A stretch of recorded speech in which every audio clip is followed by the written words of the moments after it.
South के ये stars जो पूरी तरह से फ्लॉप हो चुके हैं, इनका फिल्मी कैरियर अब ऑलमोस्ट फिनिश्ड हो चुका है। इन स्टार्स को आज एक भी बिग मूवीज नहीं मिल रही है। आज हम बात करने वाले हैं श्रीनिवास बेलमकोंडा, राम पोथनेनी, रवि तेजा और गोपी चंद जैसे स्टार्स की, जिनकी मूवीज को आपने भी कभी न कभी यूट्यूब पर जरूर देखा होगा। एक टाइम पर यही south actors Telugu box office पर रूल करते थे, back to back blockbuster movies deliver करते थे। लेकिन आज ये सिचुएशन कम्प्लीटली चेंज हो चुकी है। आज लोग इन्हें ऐसे ही इग्नोर कर देते हैं जैसे कि ये कोई इम्पोर्टेंट स्टार ही नहीं है। आज इनकी मूवीज थिएटर में आती हैं और कब चली जाती हैं किसी को पता ही नहीं चलता। तो सवाल ये उठता है कि जो स्टार्स कभी अपनी फिल्मों से नंबर 1 हुआ करते थे, आज वो फेलियर नंबर 1 क्यों बने हुए हैं? क्यों आज इनका फिल्मी कैरियर अब ऑलमोस्ट फिनिश्ड हो चुका है? क्या कारण है कि इन स्टार्स की मूवीज को लोग थिएटर के बजाय यूट्यूब पर देखना ज्यादा पसंद करते हैं? और सबसे बड़ा सवाल, क्या ये स्टार्स फ्यूचर में कभी पैन इंडिया स्टार बन सकते हैं या नहीं?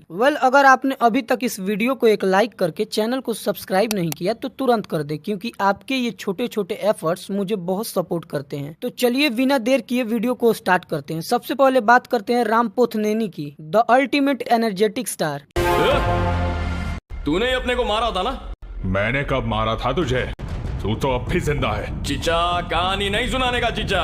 अब अपन के दिमाग में भी दिमाग है। अभी अपन है उस्ताद डबल स्मार्ट शंकर। एक टाइम था जब राम पोथनेनी तेलुगु सिनेमा के सबसे बड़े एनर्जेटिक और यूथ फेवरेट स्टार्स में गिने जाते थे। स्क्रीन पर उनकी एंट्री, उनका स्वैग, उनकी फास्ट डायलॉग डिलीवरी और उनका मास बॉडी लैंग्वेज ऑडियंस को काफी पसंद आता था। स्पेशली यूथ और हिंदी डब्ड ऑडियंस में उनकी एक अलग ही फैन फॉलोइंग बन गई थी। राम ने अपने कैरियर की स्टार्टिंग 2006 में देवदासु मूवी से की थी। इनकी फर्स्ट डेब्यू फिल्म से ही लोगों ने ये मान लिया कि ये एक्टर फ्यूचर में एक बड़ा स्टार बनेगा, और लिटरली लोगों की ये बात ट्रू निकलती है, क्योंकि कुछ टाइम में ही राम ने कई ऐसे मूवीज डिलीवर की जिन्होंने बॉक्स ऑफिस पर धमाल मचा दिया। और फिर आया वो फेज जब राम लगातार ऐसी फिल्में देने लगे जो यूथ ऑडियंस को बहुत पसंद आने लगी, लाइक कंदीरिगा, पंडेगा चेस्को, नीनू सैलाज, हेलो गुरु प्रेमम कोस्मे जैसी फिल्मों ने उनकी इमेज को एक इंटरटेनिंग, रोमांटिक और मास हीरो की बना दी। इन फिल्मों ने बॉक्स ऑफिस पर सॉलिड परफॉर्मेंस दिया और राम पोथनेनी को कमर्शियली हीरो के तौर पर एस्टेब्लिश कर दिया। राम पोथनेनी अब एक टॉप साउथ एक्टर्स की कैटेगरी में आ चुके थे। उन्हें कई मूवीज भी ऑफर होने लगी थी। अब यहीं से उनकी फिल्मों को हिंदी में डब्ड करके यूट्यूब पर अपलोड किया जाने लगा, और यही टर्निंग पॉइंट राम पोथनेनी के फिल्मी कैरियर का सबसे बेस्ट और रोस्ट मूवमेंट बना।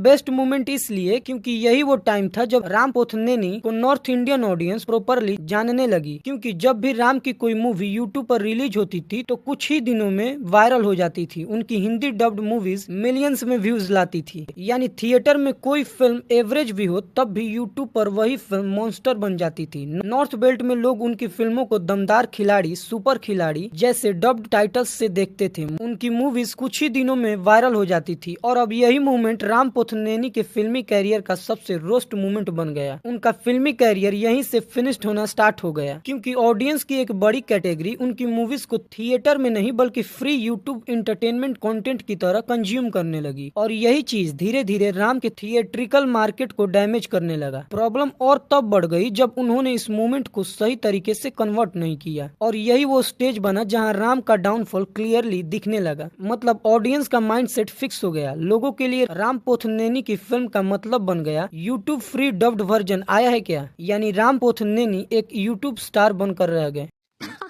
सही पकड़े हैं। अब बात करते हैं श्रीनिवास साई बेलमकोंडा की। श्रीनिवास का फिल्मी कैरियर हमेशा से ही अप्स एंड डाउन्स से भरा हुआ है। बेलमकोंडा श्रीनिवास की एंट्री फिल्म इंडस्ट्री में बहुत बड़े लेवल पर हुई थी। उनकी फर्स्ट डेब्यू फिल्म अलूडू सीनू ही एक ग्रैंड कमर्शियल लॉन्च थी, जिसमें बड़े स्केल का एक्शन, सॉन्ग्स और स्ट्रॉन्ग प्रेजेंटेशन था। लेकिन डिस्पाइट इतने हाइप के बाद भी फिल्म ऑडियंस के साथ स्ट्रॉन्ग कनेक्शन नहीं बना पाई और फ्लॉप साबित हो गई। इसके बाद बेलमकोंडा की एक और फिल्म आई स्पीड नोडू, जो कि एक रीमेक थी और सेफ जोन में खेली गई फिल्म थी। लेकिन ये मूवी भी बॉक्स ऑफिस पर कोई खास इम्पैक्ट नहीं छोड़ सकी। बेलमकोंडा के स्टार्टिंग 2 फिल्म को देखने के बाद ये क्लियरली दिखने लगा कि लॉन्च बड़ा होने के बावजूद भी अभी तक बेलमकोंडा को सॉलिड सक्सेस नहीं मिल पाई। फिर आया साल 2017, जिसमें इनकी जया जानकी नायक मूवी रिलीज होती है। ये फर्स्ट टाइम था जब सारी चीजें इनके फेवर में गई। यह फिल्म पूरी तरह मास कमर्शियल स्टाइल में थी और ऑडियंस ने इसे तुरंत एक्सेप्ट कर लिया, और यहीं से श्रीनिवास बेलमकोंडा देवरकोंडा को अपनी पहली प्रॉपर हिट मूवी मिली। इस फिल्म के बाद लगा कि उनका कैरियर ग्रो कर सकता है, वो एक बड़े स्टार बन सकते हैं, लेकिन कंसिस्टेंसी इनके केस में फिर भी एक इशू बनी रही। अगली फिल्म साक्ष्यम में उन्होंने डिफरेंट कॉन्सेप्ट ट्राई किया, लेकिन वीक एग्जीक्यूशन की वजह से फिल्म फिर से फ्लॉप हो गई और सक्सेस कंसिस्टेंसी का मोमेंटम वहीं टूट गया। फिर 2019 में रक्षासुड़ू आई, जो उनके कैरियर की सबसे इम्पोर्टेंट फिल्म बन गई। यह एक टाइट क्राइम थ्रिलर मूवी थी जिसमें अननेसेसरी मास एलिमेंट्स नहीं थे और इसी वजह से ऑडियंस को यह ज्यादा रियल और इंगेजिंग लगी। फिल्म सुपर हिट रही और श्रीनिवास को पहली बार एक्टिंग के लिए सीरियसली अप्रिसिएशन मिला। यही वो फेज था जहां उन्होंने प्रूफ किया कि अगर सही स्क्रिप्ट मिले तो वो स्ट्रॉन्ग परफॉर्मेंस दे सकते हैं, लेकिन इसके बाद भी वो फिर से वही कमर्शियल फार्मूला फॉलो करने लगे जो ऑडियंस को पसंद नहीं आया। अलूडू अद्रुस फ्लॉप रही और फर्स्ट टाइम बॉलीवुड डेब्यू भी फेल हो गया, जो कि प्रभास की छत्रपति मूवी का रीमेक था। अगर हम इनकी पूरी जर्नी को देखें तो उनका हिट फेज बहुत कम रहा है, जहां सिर्फ जया जानकी नायक और रक्षासुड़ू जैसी फिल्म ने स्ट्रॉन्ग इम्पैक्ट बनाया, लेकिन रॉन्ग स्क्रिप्ट चॉइस और कंसिस्टेंसी की कमी ने उनके कैरियर को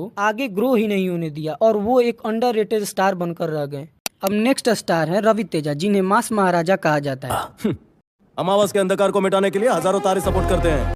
अपन वो सूरज है जो दुनिया पे अकेले राज करता है, पास आएगा तो जल जाएगा। बॉयज एक प्योर आउटसाइडर। वैसे साल 2001 की इतलु श्रावणी सुब्रमण्यम मूवी से इन्हें एज ए लीड हीरो पहचान मिली, जहां उनकी रॉ एनर्जी और फास्ट डायलॉग डिलीवरी ऑडियंस के साथ इंस्टेंटली कनेक्ट कर गई। साल 2004 और 2011 उनका गोल्डन फेज था, जहां वेंकी, वांद्रा, दुबई, सीनू और मीरा पक्काई जैसे हिट मूवीज ने इन्हें बॉक्स ऑफिस का रिलायबल स्टार बना दिया। और फिर बाद में विक्रम कुडू मूवी ने इनकी मास इमेज को नेक्स्ट लेवल पर पहुंचा दिया, लेकिन पीक के बाद उनका पैटर्न रिपीट होने लगा। कृष्णा, डॉन, सीनू और बालपू ने उन्हें स्टेबल तो रखा, बट 2013 के बाद ऑडियंस का टेस्ट बदला और रवि तेजा अपने कंफर्ट जोन से बाहर नहीं आए। इनकी सेम स्टाइल और वीक स्क्रिप्ट की वजह से फ्रेशनेस गायब हो गई और रिसेंट फिल्म्स जैसे रावणासुर, टाइगर नागेश्वर राव और ईगल भी उन्हें वापस पीक पर नहीं ले जा पाई। अब आते हैं गोपीचंद पर। बात करें गोपीचंद की तो उनकी शुरुआत हीरो की तरह नहीं बल्कि विलेन के रूप में हुई। जयम, वर्षम और निजाम में उनका इंटेंस निगेटिव रोल ऑडियंस को इम्प्रेस कर गया। फिल्मी बैकग्राउंड होने के बावजूद फिर भी उन्होंने अपनी पहचान खुद बनाई। 2001 की यज्ञम मूवी उनका टर्निंग पॉइंट बनी और अंध्रुडु, रणम और लक्ष्यम ने उन्हें एक स्ट्रॉन्ग एक्शन हीरो के रूप में एस्टेब्लिश कर दिया, लेकिन धीरे धीरे वही एक्शन इमेज उनकी लिमिटेशन बन गई। शौर्यम और साहसम जैसे प्रोजेक्ट्स के बाद भी वो कंसिस्टेंस वेरिएशन नहीं ला पाए। साल 2010 के बाद उनका कैरियर मिड जोन में अटक गया, जहां लौक्यम मूवी ने थोड़ी होप दी, लेकिन जिल, गौतम नंदा, चाणक्य और रिसेंट फिल्म्स जैसे सिटी मार, पक्का कमर्शियल और रंबानम उन्हें स्टेबल कमबैक नहीं दे पाई। उनका डाउनफॉल साइलेंट रहा और यही उनकी जर्नी का बिगेस्ट लेसन है कि बिना इवोल्यूशन के स्टारडम टिकता नहीं है। अब आप इमेजिन करो कि साउथ का एक एक्टर जिसकी डेब्यू फिल्म ही ब्लॉकबस्टर निकली, जिसके पास एस राजामौली जैसे डायरेक्टर का सपोर्ट भी हो, फिर भी उसका कैरियर ऑलमोस्ट फिनिश्ड हो जाए, ये कैसे पॉसिबल है? ये पॉसिबल है नितिन के साथ। तेलुगु स्टार नितिन का कैरियर एक रोल कोस्टर की तरह रहा है। 2001 की जयम मूवी से उन्हें ओवरनाइट स्टारडम मिल गया और फिर दिल और साई मूवी ने उन्हें स्ट्रॉन्ग यंग हीरो बना दिया, लेकिन साल 2005 के बाद उनका ग्राफ सडनली गिरने लगा। Back to back flop movies ने उन्हें ऑलमोस्ट रेस से बाहर कर दिया। फिर साल 2012 में इश्क मूवी ने उनका कमबैक करवाया, जहां उन्होंने अपनी इमेज को री इन्वेंट किया, more natural, relatable, romantic hero. इसके बाद गुंडे जैरी और अ जैसी हिट मूवीज ने उन्हें वापस स्ट्रॉन्ग पोजीशन में ला दिया, लेकिन कमबैक के बाद फिर भी वही प्रॉब्लम आ गई, वीक स्क्रिप्ट सिलेक्शन और इनकंसिस्टेंसी, जिससे उनका कैरियर स्टेबल होने के बाद भी टॉप लेवल तक नहीं पहुंच पाया और ये भी एक अंडररेटेड स्टार बनकर रह गए। वहीं बात करें विजय देवरकोंडा की तो विजय देवरकोंडा की जर्नी फास्ट राइज और सडन स्लो डाउन का एग्जाम्पल है। पहली चौपलू से रिलेटिविलिटी, अर्जुन रेड्डी से एक्सप्लोसिव स्टारडम और गीता गोविंदम जैसी हिट मूवीज ने उन्हें यूथ आइकॉन बना दिया, लेकिन टाइम के साथ उनका सेम इंटेंस इमेज रिपीटेटिव लगने लगा। डियर कॉमरेड और वर्ल्ड फेमस लवर मूवी भी ऑडियंस के साथ कनेक्शन को लूज कर गई और लाइगर मूवी ने उनके मोमेंटम को बड़ा झटका दिया। खुशी मूवी ने थोड़ा बैलेंस लेने की कोशिश की, लेकिन इनका पीक स्टारडम वापस नहीं आया। दोनों एक्टर्स के केस में टैलेंट प्रॉब्लम नहीं है, real issue consistency, script choice और री इन्वेंशन का है। और फ्यूचर में उनके डिसीजन पर ये डिपेंड करता है कि वो अपनी नेक्स्ट भी क्रिएट कर पाते हैं या नहीं। तो ये थे कुछ साउथ स्टार्स जिन्होंने स्टार्टिंग में तो बहुत अच्छी अच्छी फिल्में दी, लोगों को भी खूब इंटरटेन किया, बट आज के टाइम में ये स्टार्स अब अननोटिस्ड हो गए हैं। वैसे आप इन स्टार्स में किस स्टार्स के फैन हैं और किसका कमबैक चाहते हो, कमेंट में जरूर बताना। तब तक के लिए हर हर महादेव।